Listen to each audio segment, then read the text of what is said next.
Hi, my name is Jeff, and I'm part of our Berkeley Church class of 2003, and welcome to our workshop on the attention economy. I think many of you probably know that the past years have marked a pretty significant cultural moment where we've been seeing many influential authors and social commentators raise concerns over the growing influence of technology on our lives. What was particularly interesting was a growing number of Silicon Valley insiders who have begun to speak out against the products that they themselves created. The center of this controversy has been the powerful tactics and techniques that these companies have utilized in an effort to grab and hold our attention, as well as what kind of effects that's had on our lives, individually and collectively. So this talk is a compilation of some of the highlights of the ideas that have been at the center of this conversation. And my hope is that as we think about these issues together, we can grapple with them for ourselves as well as our society at large. For the structure of our time, we'll be thinking about three central questions that I think will help us to wrap our minds around some of the most important issues involved. Number one, what are these technology companies trying to do? What's their goal? Number two, how are they so effective? And number three, so what? What are some of the implications that I think we need to be aware of?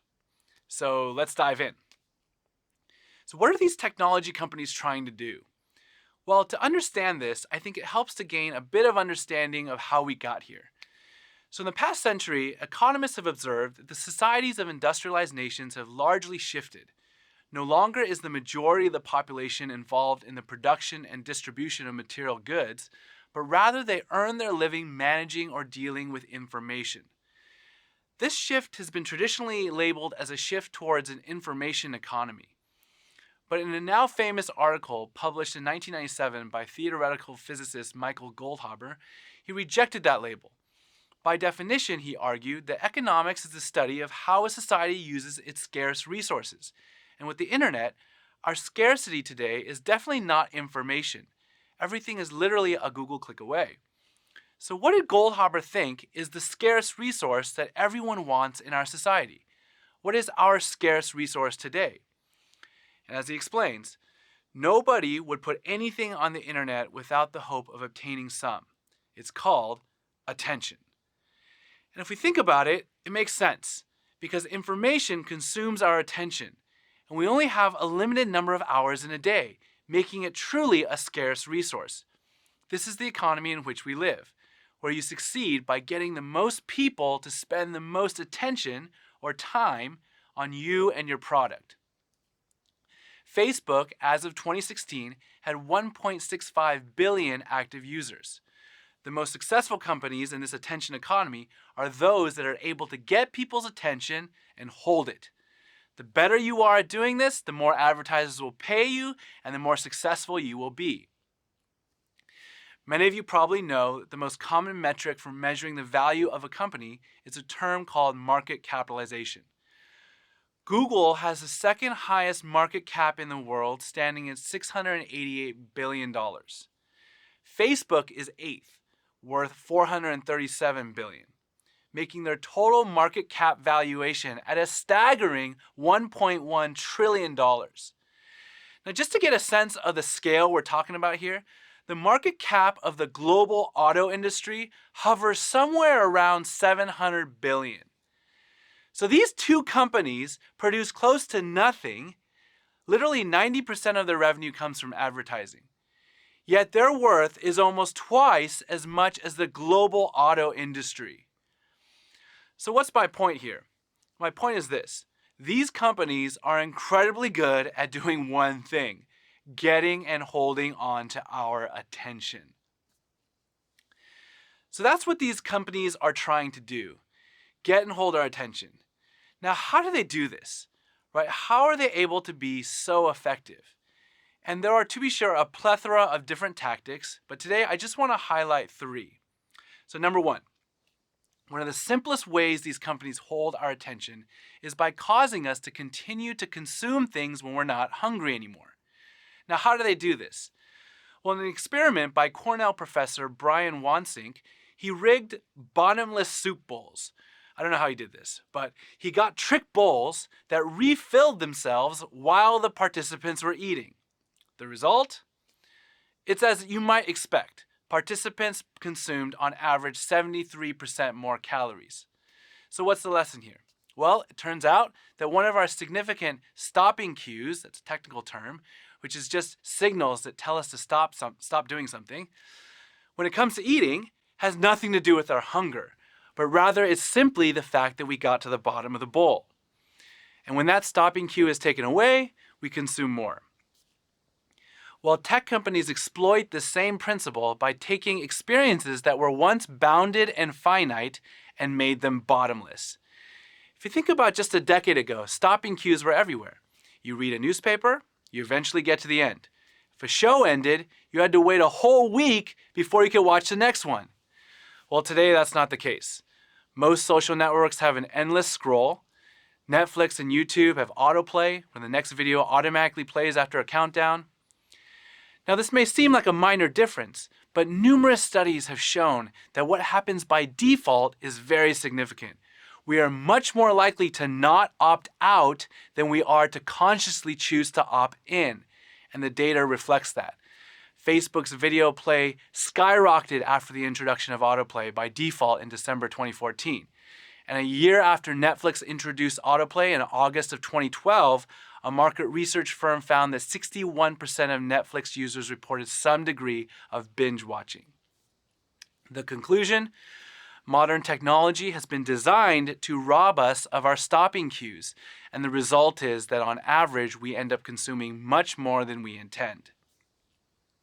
The second technique that makes these tech companies so effective at holding our attention is that they hijack our interests. Do you guys know what are the top 2 reasons why people visit the grocery store? Well, here they are. Number 1, pharmacy refills. Number 2, buying milk, which is why you will always find these items at the back of the store for obvious reasons. Because you have your interest for going to the grocery store, but the store wants to hijack your interests so that they can make a higher profit. Well, tech companies design their sites and feeds exactly the same way. You may be visiting Facebook to respond to a friend, but Facebook's algorithm is designed to show you everything it can to grab your attention and keep you engaged. YouTube always has its list of suggested videos based on your preferences, and even on legitimate news sites. This is from the Washington Post. After the main article, there's always links to further reading, which is often sensationalistic and unsavory. These companies know how to get us to click on stuff, which is why we end up spending 30 minutes, an hour browsing the web when we were initially planning on only spending like 5 minutes. And all of this becomes even more influential as companies algorithmically tailor these suggestions in order to influence our behavior. There's a recent study by Michael Kaczynski, professor of psychology at Stanford, and he found that with just 10 Facebook likes, he could tell aspects of your personality better than your average coworker. With 150, he knew you better than your mom. With 300, better than your average spouse. And these are just pages that you've liked. Not everything you've ever hovered over and how long you've hovered over it, what you've clicked on and everything you've shared, which is all the data that Facebook has, which they use and sell to advertisers to use in order to influence our behavior. So what Kaczynski concluded is pretty frightening. Our smartphone is a vast psychological questionnaire that we are constantly filling out both consciously and unconsciously. An internal Facebook report leaked this past year revealed that the company can identify when teens feel insecure, worthless, and need a confidence boost. And they know that depressed teens, for example, buy more makeup.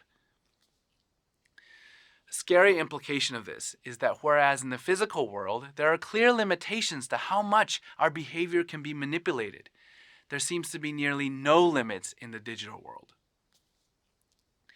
Now, the last technique I want to share with you is something that is largely embedded in the whole digital environment that makes it so addicting, which is the continual offer of intermittent variable rewards. Now, if I asked you, out of the following 3 statements, which is the most important factor in producing happiness, what would you say? Number 1, desiring something, right? It could be anything, food or approval, promotion, anything. Number 2, wondering whether that desire will be satisfied.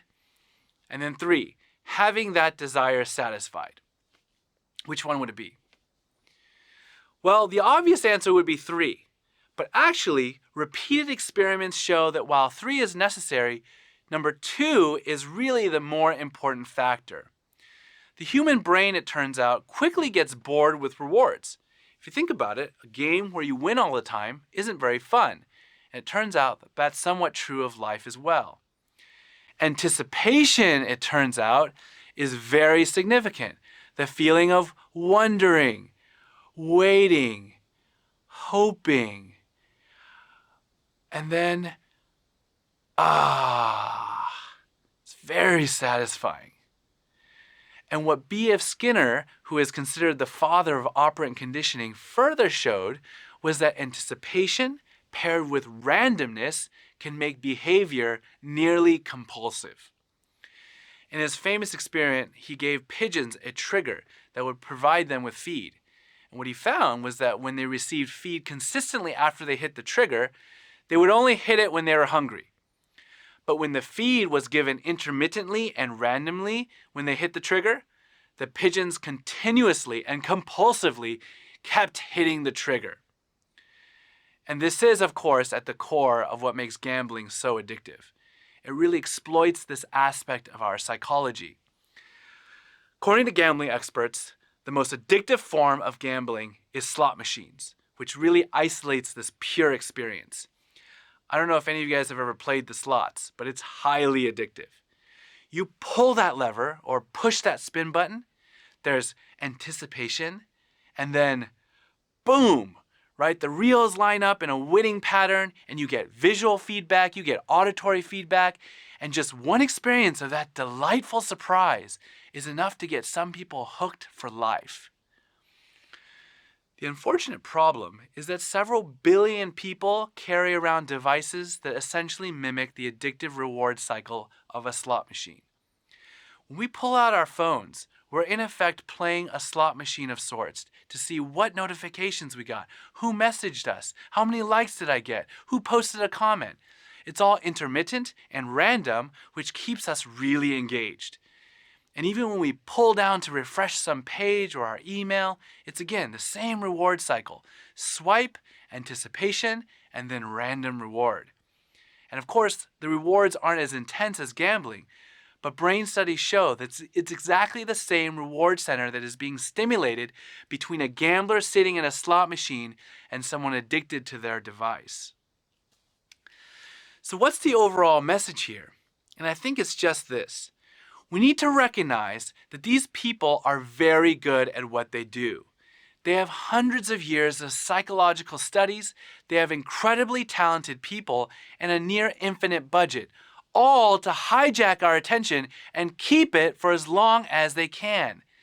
Definitely we need to exercise self-control, but the reality is there's a deeper reason for why it's so hard to put down our devices.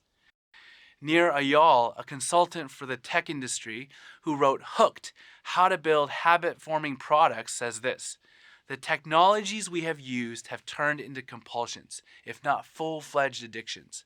It's the impulse to check a message notification. It's the pull to visit YouTube, Facebook, or Twitter for just a few minutes, only to find yourself still tapping and scrolling an hour later.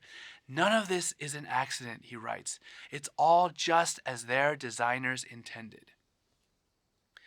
Tristan Harris, a former Google employee turned tech critic, says, the power isn't that people lack willpower.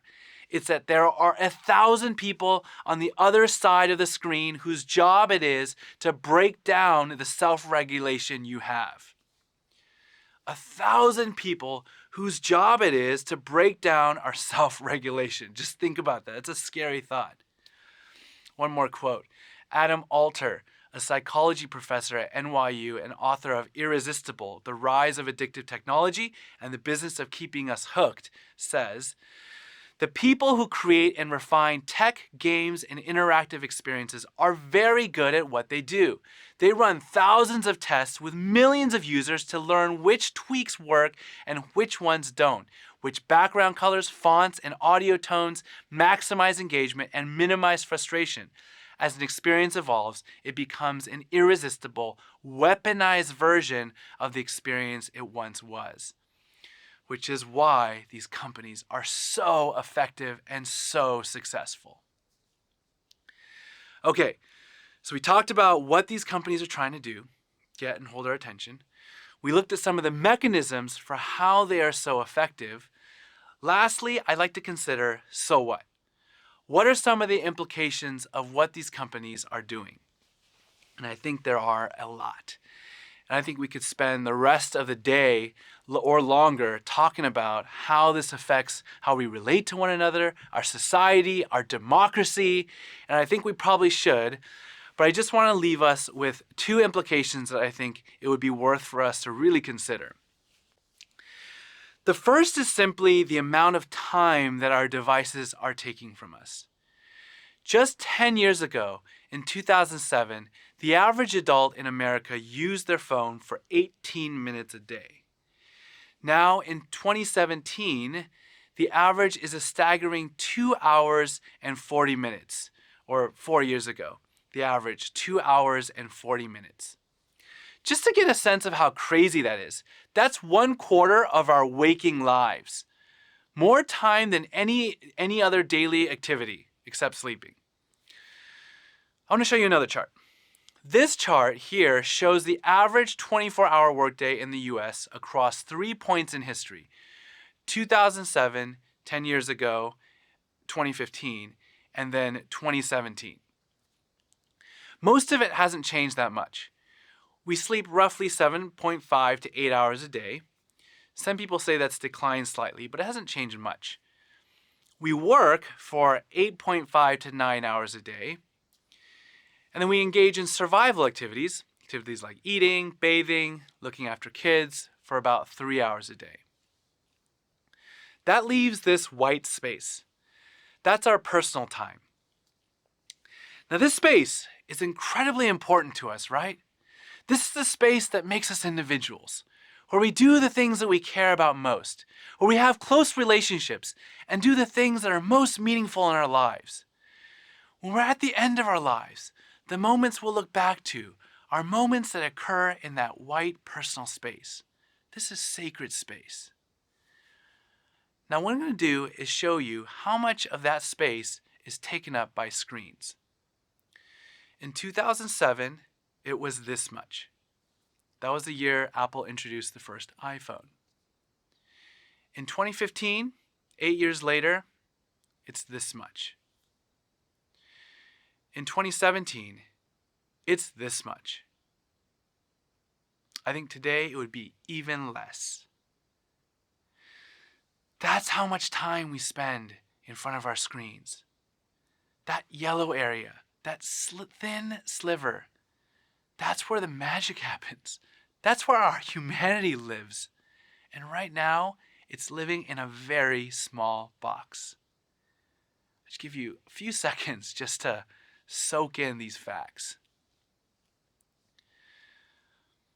Okay, lastly, beyond just the sheer amount of time that our screens are taking up, psychologists are beginning to get a sense of how this attention economy is affecting our minds, and the picture doesn't look good.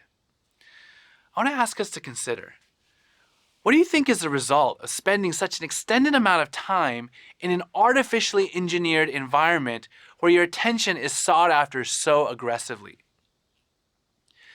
I'm not sure how many of you guys have been to Vegas, but if you've been to Vegas, you know what it feels like to be in a highly engineered, overstimulated environment where the moment you step off the plane, everything is designed for the purpose of getting your attention and money. The environment is highly sexualized, there are bright flashing neon lights everywhere, and everything appeals to your senses. And everything is industrial strength. There's nothing subtle in the environment. And what's the effect of this? Well, I think one of the results is that the natural world begins to seem bland and tasteless. No local flora can compete with this kind of hyper-stimulated environment. And one feature of stimulation is that the more we consume, the more we crave. Matthew Crawford, a research fellow at the University of Virginia who wrote The World Beyond Your Head, observed, "Stimulation begets a need for more stimulation.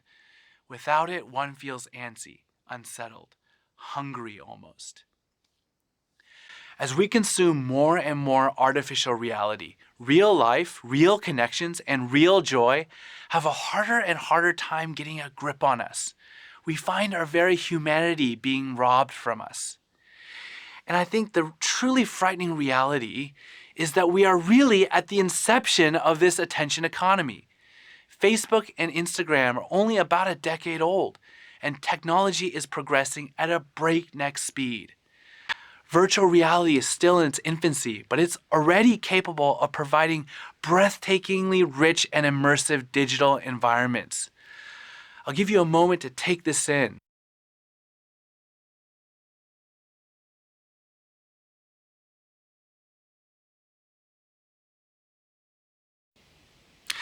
Pretty breathtaking, right? Advanced VR is already introducing multi-sensory feedback, including touch, hearing, and smell. Here's a little demo of a guy that he's giving.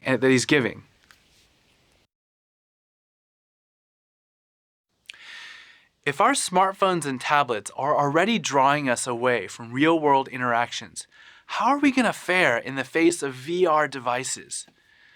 What are we going to do when people can enter and create digital realities that are arguably far superior to our everyday reality?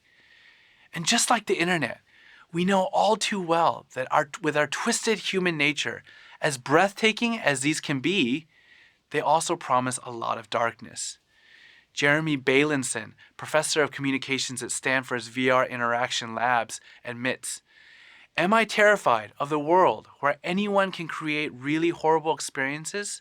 Yes, it does worry me. I worry that what happens when a violent video game feels like murder and when pornography feels like sex. How does that change the way humans interact, function as a society?" Yet these days are coming. Those who are innovating these technologies stand to gain too much profit to be held back by any ethical concerns. When Facebook acquired Oculus 2 a few years back for $2 billion, Zuckerberg made his intentions pretty clear. He said, "One day we believe this kind of immersive augmented reality will become a part of daily life for billions of people." So in conclusion, as Aldous Huxley put it, it's truly a brave new world we're headed into. I'd like to end our workshop with an excerpt from Neil Postman's book, Amusing Ourselves to Death, which was first published in 1985. Having been written over 30 years ago, it's a work widely regarded for its prophetic vision, and I think its warnings are now more relevant than ever. We were keeping our eye on 1984. When the year came and the prophecy didn't, thoughtful Americans sang softly in praise of themselves. The roots of liberal democracy had held. Wherever else the terror had happened, we at last had not been visited by Orwellian nightmares. But we had forgotten that alongside Orwell's dark vision, there was another, slightly older, slightly less well-known, equally chilling. Aldous Huxley's Brave New World. Contrary to common belief, even among the educated, Huxley and Orwell did not prophesy the same thing. Orwell warns that we will be overcome by an externally imposed oppression. But in Huxley's vision, no big brother is required to deprive people of their autonomy, maturity, and history. As he saw it, people will come to love their oppression, to adore the technologies that undo their capacities to think. What Orwell feared was those who would ban books. What Huxley feared was that there would be no reason to ban a book, for there would be no one who wanted to read one. Orwell feared those who would deprive us of information. Huxley feared those who would give us so much that we would be reduced to passivity and egoism. Orwell feared that the truth would be concealed from us. Huxley feared the truth would be drowned in a sea of irrelevance. Orwell feared we would become a captive culture. Huxley feared we would become a trivial culture. As Huxley remarked in Brave New World Revisited, the civil libertarians and rationalists who are ever on the alert to oppose tyranny fail to take into account man's almost infinite appetite for distractions. In 1984, Orwell added, "People are controlled by inflicting pain. In Brave New World, they are controlled by inflicting pleasure." In short, Orwell feared that what we fear will ruin us. Huxley feared that what we desire will ruin us. Thank you.